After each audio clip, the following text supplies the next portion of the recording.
manipis. Minsan, ew, madungis. Pero masarap. Mwah, ikis. Sexy time na. Sexy Mega!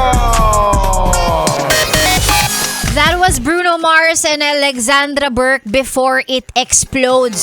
Yun ang title ng kanta na yan, just in case nalimutan mo na. Para sa mga yes-pre nating bumabiyahe. Naihi-ihi na. Nagdadasal na sana makarating sila sa pupuntahan nila before it explodes. Diba? Pagka ganyang nasa biyahe ka, madali pigilan pag-ihi. Ewan ko ako. Sa akin, pag-ihi, mas kaya kong i-manage. Pero yung level na parang sakit ng tiyan na kailangan kong ilabas, number 2, diba number 1 kasi, ihi. Number 2, yun na yun, yung magde-deposit ka talaga. Pagka yung sakit ng tiyan na kailangan bumanyo, number 2, ay B, mas hirap akong pigilan yan. Yung maglalapot-lapot ka na, yung talagang pagpapawisan ka na ng malamig. Medyo aanggulo ka ng konti na para medyo naiipit yung tiyan mo. Ang hirap, di ba? Yung wala kang magawa kundi magdasal ka na lang. Lord, sige na sana umabot. Sana umabot. Ayan, sa mga nasa biyahe, sa mga oras na to, mag-ingat po kayo. Magandang umaga.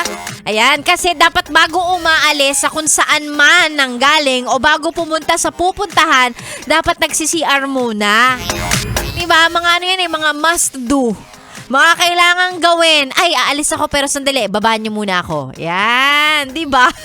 Para wala ka nakakalimutan. At hindi nagdadasal na pag naipit or naabutan sa biyahe. Hindi ka nagdadasal na sana. Lord, makarating ako before it explodes. Hoy, magandang umaga. Bago tayo magtuloy-tuloy, maya-maya lang naka-live na si Sexy Megan sa Facebook at sa TikTok account ng Yes FM Manila. And syempre, bago rin tayo magtuloy-tuloy, mag-hello tayo sa mga yes friend natin na naka-tune in. Gaya nga ng sabi ko, simple lang naman ang kailangan ni Sexy Megan.